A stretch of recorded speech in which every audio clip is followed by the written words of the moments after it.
Hi! இன்னைக்கு என்ன video பார்க்க போறோம்னா, நம்ம வரகரிசி எடுத்து வச்சிருக்கோம். வரகரிசிய வச்சு பூண்டு மிளகு சாதம் எப்படி செய்யலான்னு பார்க்கலாம். சளி பிடிச்ச நேரம்லாம் இந்த சாதம் பண்ணி சாப்பிட்டீங்கன்னா, சூப்பரா டேஸ்ட்டா இருக்கும். அத இன்னைக்கு சிறுதானியத்துல எப்படி செய்யலான்னு பார்க்கலாம். நம்ம நார்மல் அரிசியில பண்ணா இன்னும் டேஸ்ட் சூப்பரா இருக்கும். சிறுதானியம் வந்து நம்ம உடம்புக்கு ரொம்ப நல்லது. இதுல செஞ்சு பார்க்கலாம் இன்னைக்கு வாங்க.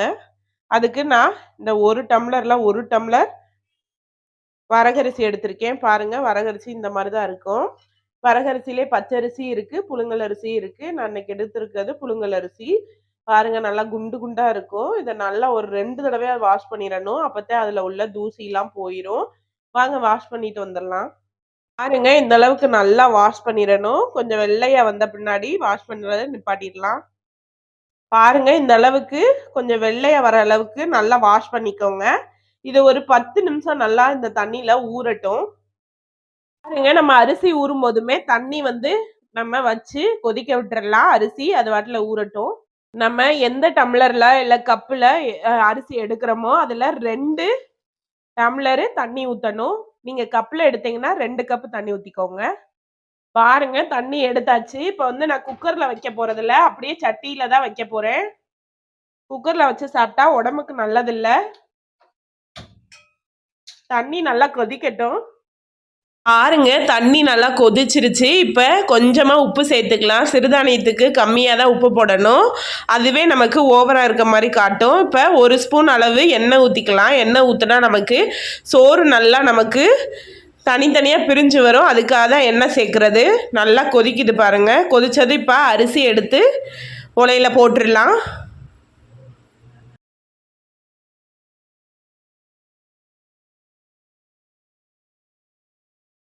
அரிசியை சேர்த்துட்டு நல்லா கிளறி விட்டுருங்க. இல்லைன்னா அடி பிடிச்சிரும். நல்லா கிளறி கொடுத்துருங்க. பாருங்க ஒரு 5 நிமிஷம் 7 நிமிஷம் வெந்ததுமே நமக்கு நல்லா சாதம் வந்து தண்ணியெலாம் வத்தி வந்துருச்சு. நல்லா உதிரியாகவும் நமக்கு சாதம் ரெடி ஆயிருச்சு. இதை நல்லா நம்ம ஆற வச்சிடணும். நல்லா இப்போ ஆற வச்சுக்கலாம். இது தனியாக இருக்கட்டும்.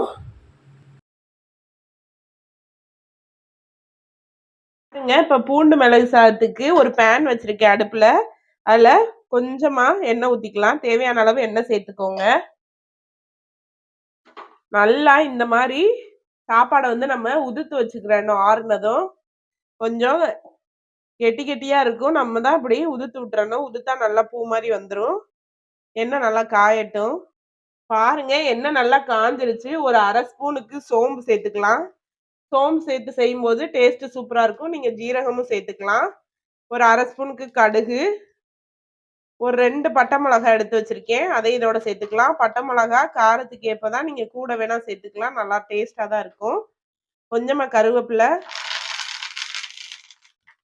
இதுக்கு மெயினே வெள்ளைப்பூடு தான். உங்களுக்கு தேவையான அளவு வெள்ளைப்பூடு சேர்த்துக்கோங்க. நான் இது ஒரு ஆளுக்கு தான் பண்றேன். அதனால கம்மியா தான் சேர்த்துக்கிறேன். நீங்க தேவையான அளவு சேர்த்துக்கோங்க. சேர்த்துட்டு ஒரு பொன்னிறம் வர தொட்டிக்கும் நல்லா வதக்கிக்கோங்க.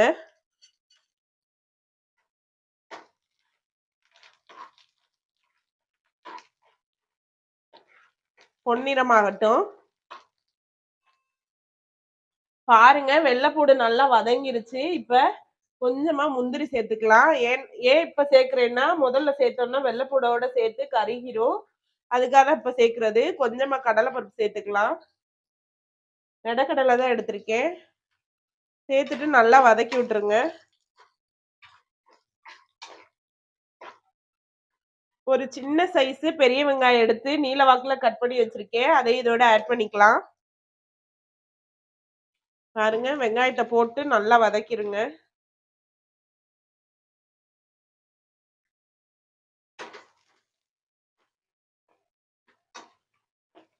வெங்காயம் ஓரளவுக்கு நல்லா வதங்கட்டும். வெங்காயம் நல்லா வதங்கிருச்சு. இப்ப ஒரு பழுத்த தக்காளி சின்ன சின்னதா கட் பண்ணி வச்சிருக்கேன். நாட்டு தக்காளி அதை இதோட சேர்த்துட்டு நல்லா வதக்கிடலாம்.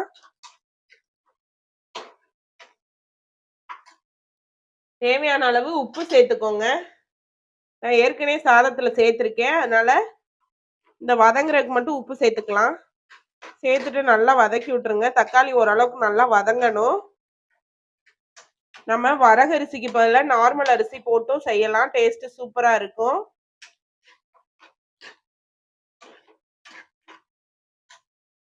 பாருங்க தக்காளி ஓரளவுக்கு வதங்கியாச்சு. இப்ப ஒரு 1/2 ஸ்பூனுக்கு கரம் மசாலாவும் 1/2 ஸ்பூனுக்கு மிளகாத்தூளும் எடுத்து வச்சிருக்கேன். வரமிளகாத்தூளும் அதே இதோட ஆட் பண்ணிட்டு நல்லா கலந்து விட்டுருங்க. மிளகாத்தூள் வந்து உங்க உரப்புக்கு தேவையான அளவு நீங்க சேர்த்துக்கோங்க. ஏன்னா நம்ம இதுல மிளகு தூள் தான் நிறைய சேர்க்க போறோம். அப்பதான் டேஸ்ட் சூப்பரா இருக்கும்.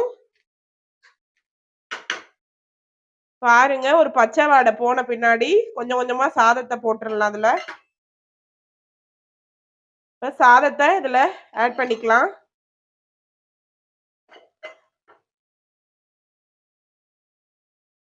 பாருங்க நமக்கு சூப்பரா உதிரியா வந்திருக்கு பாருங்க வரகரிசி. நமக்கு சேர்த்துட்டு நல்லா கலந்து விட்டுருங்க. இப்ப வந்து நம்ம தேவையான அளவு மிளகுத்தூள் சேர்த்துக்கோங்க. மிளகுத்தூள் தான் இதுக்கு முக்கியம். நான் ஒரு 1.5 ஸ்பூன் எடுத்திருக்கேன். மிளகுத்தூளை சேர்த்துட்டு நல்லா வதக்கி விட்டுருங்க. பாருங்க சூப்பரா நம்ம கலந்து விட்டாச்சு. லாஸ்டா கொஞ்சமா கொத்தமல்லி சேர்த்துக்கோங்க. நல்லா நிறையவே சேர்த்துக்கலாம். என்கிட்ட கம்மியா இருக்கு, அதனால கம்மியா தான் சேர்த்துக்கிற போறேன். நீங்க நல்லா அதிகமா சேர்த்துக்கோங்க. டேஸ்ட் சூப்பரா இருக்கும். அப்புறம் ஒரு 1/2 ஸ்பூன் அளவு நெய் சேர்த்துக்கோங்க. சேர்த்துட்டு நல்லா கலந்து விட்டுருங்க. சிம்ல வச்சு கலந்து விடுங்க. கலந்துட்டு சர்வ் பண்ணோம்னா அவ்வளவுதான், நமக்கு பூண்டு மிளகு சாதம் ரெடி ஆயிரும். டேஸ்டும் சூப்பரா இருக்கும். இன்னைக்கு வரகரிசியில செஞ்சிருக்கேன். வரகரிசியோட டேஸ்ட் சூப்பரா இருக்கும். அதாங்க பூண்டு மிளகு சாதம் ரெடி ஆயிடுச்சு. வரகரிசி பூண்டு மிளகு சாதம் நீங்களும் செஞ்சு பாருங்க.